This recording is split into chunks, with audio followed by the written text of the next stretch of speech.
जय श्री महाकाल। जिन्न साधना, जिन्न साधना अपने आप में बेहद ही शक्तिशाली होती है। और अगर इंसान किसी विधियों द्वारा, मंत्र सहायता द्वारा अगर जिन्नों को प्रसन्न कर पाते हैं तो ये हर एक कामों में सहायता करते हैं और मददगार होते हैं। आज मैं एक जिन्न की साधना बताऊंगा। यह जिन्न इफली जिन्न है। इस जिन्न का नाम इफली जिन्न है और ये बेहद ही शक्तिशाली जिन्न है। ये अन्य जिन्नों के मुकाबले में बेहद ही ताकतवर और शक्तिशाली जिन्न है। इसके अधीन में कई सारे जिन्न आते हैं। एक प्रकार के ये जिन्नों का बादशाह जिन्न है, इफली जिन्न है। और कई रूहानी ताकतें और कई इल्मों के जानकार होते हैं। ऐसे जिन्न की अगर कसर किसी के ऊपर हो जाती है तो बड़े से बड़ा तांत्रिक जानकार दो चार हो जाते हैं, क्योंकि जब वह मंत्र पढ़ देते हैं तो यह भी उसके बदले में मंत्र पढ़ देते हैं और सामने वाले का मंत्र निष्फल हो जाता है। ऐसा इसलिए हो जाता है कि यह जिन्न बेहद ही शक्तिशाली होते हैं और यह इल्म के जानकार होते हैं। उस तंत्रों को, उस इल्मों की काट कर देते हैं। यह मंत्र मुझे एक फकीर से प्राप्त हुआ था। उस समय मैं भूत नियाव में भूत को तुलाने के लिए गया था, तो कई ऐसे होते हैं केस कि उसमें ठीक नहीं हो पा रहा था, तो मैंने अहिराक्ष शक्ति का आवाहन करके उन सारे देवी देवताओं को सहित और भूतों को पकड़ लिया था जो उसके घर की पूज्य सारी शक्तियाँ थी। तो ये भी वहाँ गए हुए थे, आए हुए थे। तो उस काम के लिए तो नहीं आए थे, पर किस्मत जैसे होती है ना कि कुछ अगर मिलना होता है या किसी से भेंट कराना होता है तो किस्मत हमें ऐसी जगह पे ले जाती है, ऐसे सज्जन लोगों से मिला देती है जहाँ हमारे ज्ञान में वृद्धि होती है। हमारा किस्मत, हमारा भाग्य हमें ऐसे स्थान पे लेके जाती है, ऐसे जगह पे लेके जाती है, ऐसे लोगों से मिलवाती है जिससे हमारे ज्ञान तो है पर हमारे ज्ञान में और वृद्धि हो जाती है। और वही मेरे साथ हुआ।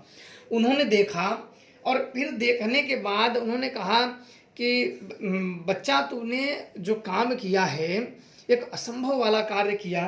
तो मैंने कहा, हाथ जोड़ा, मैंने कहा कि मैंने कुछ नहीं किया। जो तो देवी देवता हैं, देवी देवता नहीं करेंगे तो हम लोग तो कि इंसान हैं, हम सब क्या कर सकते हैं। हम तो एक मरी सी चुड़ैल को भी नहीं भगा सकते, सब देवी देवता की कृपा है। बोले देवी देवता तो सबके लिए उपलब्ध हैं पर उन्हें प्रसन्न कोई कोई ही कर पाता है। बोले कि तुमने ये काम किया है, मैं तो बुजुर्ग हूँ पर मैं तुम्हें एक मंत्र दे रहा हूँ। एक जिन्न का है, इफली जिन्न है।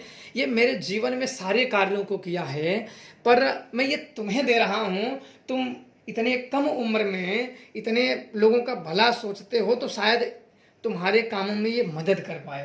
तो मैंने कहा कि ये कैसे करना है। तब उन्होंने मंत्र भी बताए और विधियाँ बताई जो मैं आप लोगों को मैं दे रहा हूँ। ये समझो ये मंत्र मेरा तो नहीं है पर किसी की ज़िंदगी भर की कमाई उनको किसने दिया वो मुझे नहीं पता, क्योंकि मैंने पूछा नहीं था। पर मुझे उन फकीर ने दिया था जो कि काफ़ी पहुँचे हुए थे और उनका मंत्र मैंने सिद्ध भी किया।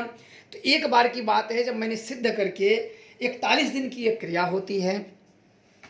इस क्रिया में जिन्न हाजिर हो जाता है। जिन्न हाजिर प्रत्यक्ष हो के सामने प्रत्यक्ष होता है और उसे वचन में लिया जाता है। अब क्या हुआ कि मैं एक जगह गया, एक केस मेरे साथ ऐसा आया था, लगभग आज से 10 साल पहले की बात है, 8 से 10 साल पहले की बात है। एक केस ऐसा आया था कि उसमें जो उसे देखने जाता था उसके घर के लोग बीमार हो जाते थे, उसके संबंधी लोग बीमार हो जाते थे। उस पर बहुत बड़ी बाधा थी, शैतानी बाधा थी और वो पिटाई भी कर देता था। जो देखने जाता था, आप अगरबत्ती कपूर जलाने लगो तभी वो लात से आपकी अगरबत्ती कपूरों की इधर उधर मार दें और बिल्कुल वो मारने भी लगता था, बिल्कुल अडर बडर करने लगता था। तो इस डर से लोग जाते भी नहीं थे। आधा तो लोग जाते थे, आधा मारपीट खा के आ जाते थे। मतलब था कि वो किसी भी शक्तियों को जल्दी इज्जत देता ही नहीं था। वो कई वर्ष थे। तो ऐसे धीरे धीरे मेरे एक जानकार ने मुझे कहा कि एक ऐसी केस है। उन्होंने कहा कि आदिनाथ एक केस मेरे पास ऐसा है, आप चलोगे? वो बोला कैसा?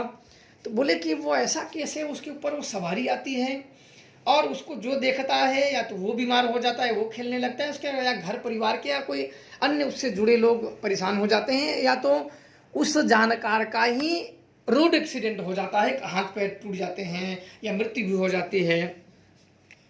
तो मैंने कहा अरे ये तो बड़ा पेचीदा मामला है। मैंने कहा कि अरे मुझे भी मार खिलवाने के तो कहीं इरादे से तो नहीं है, अब भाई कोई दुश्मनी हो तो वो बता दो, मुझे ऐसे मार खिलवाने की इरादा क्यों है।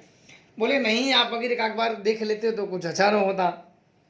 तो मैंने बोला अच्छा चलो, बोले कि हो सकता है कि शायद इसमें हिराक से कुछ मदद कर पाए। मैंने बोला अच्छा चलो, अच्छा ठीक है। तो मेरे विचार में आया था, मैंने इसे सिद्ध किया था इफली जिन्न को, पर मैंने कभी प्रयोग नहीं किया था।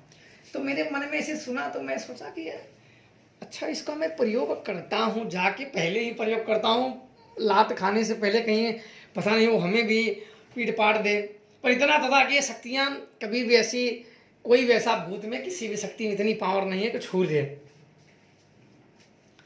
तो फिर भी हम लोग हंसी मजाक में करते हुए अच्छा वहाँ गए। अब वहाँ जाने के बाद 8-9 लोग पहले से ही ओझाई कर रहे थे, कई लोग बिल्कुल ही दूर मुंह लटका के, और बैठा था बेचारा ओझा था, बैठा था, लगभग उनकी उम्र 40-42 साल है होगी। तो मैं उनका मुंह देखा, मैं बोला कहीं ये पीट उठ के तो नहीं आ गए हैं। तो मैं उन्हीं के पास गया, बोला कि क्या माजरा है। तो सब पीटे उठते तो नहीं थे, पर वो बैठे ना तो तभी वो लातों से मार दिया। तो फिर उठ के वो उठ गए, खड़े हो गए, देवता का पूजा वूजा करने की तैयारी में कर रहे थे उसको बुलाने के लिए, तभी उसने लात से मार दिया। तो उठ गए, तो उन्होंने सब बताया, बोला ये बड़ा ही उपद्रवी शैतान है, ये अपने आगे किसी की सुनता ही नहीं, बोलता है मैं इसे मार के ही लेके जाऊंगा, और मुझे मेरा कोई कुछ नहीं कर सकता, चल जिसके पास लेके चलना हो मैं देख लूँगा, ये पहले ही बता देता है। तो मैं इतना सुन के थोड़ा सा मैं भी भयभीत हो गया कि अरे यार ये तो सही में तो शैतान ही नहीं, क्योंकि मैंने तो देखा नहीं था कि शैतान है कि क्या है। अब मैंने इफली जिन्न का, मैंने सोचा इसको पहले चला देता हूँ। अब मैंने इफली जिन्न का, जो उस फ़कीर ने मुझे मंत्र दिया था, जो पहुँचा हुआ बड़ा फ़कीर था, उसने जो मुझे मंत्र दिया था, मैंने उसकी विधि बताई हुई सिद्ध की थी। अब सिद्ध करने के बाद जब मैंने इस मंत्र का जाप किया 11 बार मंत्र जाप किया, नेत्र बंद करके, नेत्र बंद के मैंने मंत्र जब किया तो ध्यान में जैसे उसके ना एक आकृति तुरंत बनी और वो मुस्कुराने लगा, वो ध्यान में दिख गया। आंख जब बंद करके उसे देखा तो ध्यान में एक जैसे पर्वत पे बिल्कुल खड़ा हो, और वो मेरे को दिख गया। तो मैंने कहा कि इसके ऊपर क्या भूत है, तो उसने ध्यान में ही बोला कि इसके ऊपर एक शैतान है, इसने अपने माहवारी के कपड़े, वो औरत थी तब थी हट्टी कट्टी, भाई औरत को कोई मारेगा थोड़ी, वो पूजा जब करते थे तो पहले लात पैर चला देती थी, तो बेचारा लग जाता था, औरत से कौन हाथापाई करेगा बेचारियों से। अब वो उसने अपने माहवारी के कपड़े फेंक दिए थे, और उस कारण से उसके आकर्षित से वो शैतान इसके पीछे पड़ गया है, उसके और चेले चपाटे हैं, और इसको मार के ही लेके जाएगा, इसके साथ उपभोग करता है। अब तो मैं तो बड़ा सोच में पड़ गया, करीब बाप रे, ये ऐसी चीज़ बता दूंगा तो मेरा ही काम तमाम कर देंगे इधर कि तुम ऐसे बोलते हो। तो मैंने सोचा कि जाने दो, मैं तो नहीं बताऊंगा, मैं तो इतना ही बोल दूंगा हाँ ये शैतान है, और वो शैतान ही था बस उसी कारण से। इसलिए लोगों को मैं तो यही कि लोगों को ऐसे वस्त्रों को जब भी कहीं भी फेंकना चाहिए तो लोगों को बड़ा सोच समझ के ही करना चाहिए। कभी कभी ऐसी दुष्ट शक्तियाँ आकर्षित हो जाती हैं जो लोगों के लिए दिक्कतें के, समस्याओं के कारण बनते हैं। अब क्या हुआ, मैं इस जिन्न को कहा उसे कैद कर लो, उसे पकड़ लो, मैंने इतना ही कहा। अब कहने के बाद मैंने नेत्र खोला, फिर क्या हुआ कि वो खेल रही, कुछ झूम रही थी, बोल तो नहीं रही थी। फिर मैंने एक थोड़ा सा राख उठाया, राख उठा के फिर 3 बार मंत्र उसका पढ़ा, और मंत्र पढ़ के उसके ऊपर फेंक दिया। अब फेंकने के बाद वो थोड़ा सा गिरा, जैसे कि कोई मैंने ऐसी चीज़ मार दी हो कि उसका प्राण ही निकल गया हो। अब वो तुरंत गिरी, एक साइड तुरंत बंद देना गिर गई, मोटी सी थी, गिर गई, अब बिल्कुल ही गिर गई। अब मैं तो थोड़ा सा पेट उसका देखने लगा, कहीं सांस उसका फूल रहा है कि कहीं मर तो नहीं गई, कि यहीं फंस जाऊंगा मैं, ठीक करने के चक्कर में मैं कहीं और ही बखेड़े में ना फंस जाऊं, कि पता नहीं इन्होंने क्या फेंक दिया, मर गई। मेरे को लगा कहीं बोला तो इसको चलाया तो था, कहीं वो शैतान ऐसे होने लगता है ना। और उसने सांस भी खींच लिया था, थोड़ा धीरे धीरे आ रहा होगा, मेरे को तो दिखाई नहीं क्योंकि बहुत सारी भीड़ भी थी, लोग ढकने भी, उसका धोती वोती जो था, उसकी नई नई शादी भी हुई थी, ज़्यादा दिन नहीं हुआ था, 6 महीने शादी हुई थी बेचारी की। अब क्या हुआ कि 5 मिनट तक तो पैसे पड़ी रहे, अब मैं ऐसा कहीं मरे और तो नहीं गए, मैंने पानी लिया, फिर उसका मंत्र पढ़ा, फिर उसको छींटे मारी तो थोड़ा सा शक बगाई, तो मुझे भी आया कि हाँ ये तो अभी जिंदा है। तो धीरे धीरे वो ना होश में आई, होश में आ गई, तो मेरे को विश्वास नहीं हो रहा था कि इफली जिन्न इस शैतान को लेके गया। अब ऐसे में बैठा, मैं सोच ही रहा था, मैं अपनी ही चलाई हुई चीज़ों, क्योंकि मैंने पहली बार उसका प्रयोग किया था, इफली जिन्न का पहली बार मैंने प्रयोग किया था और वो सफल रहा। ऐसी चीज़ों को उसने लेके गया कि जो बहुत ही दुर्लभ चीज़ें थी, जल्दी ठीक नहीं, लोगों को आशा छूट गया था कि अब ये नहीं बचेगी, पर कोई मरने के लिए तो छोड़ेगा नहीं, कुछ ना कुछ उपाय किसी न किसी जानकार, दवा दुआ दारू कराते रहो, वही चीज़ चल रही थी। अब अच्छा लेके चला गया, फिर मिनट घंटे में बीतने लगे, ऐसे ऐसे 3 घंटा मैं वहाँ रुका, बिल्कुल मस्त से हो गए, कुछ हुआ ही नहीं।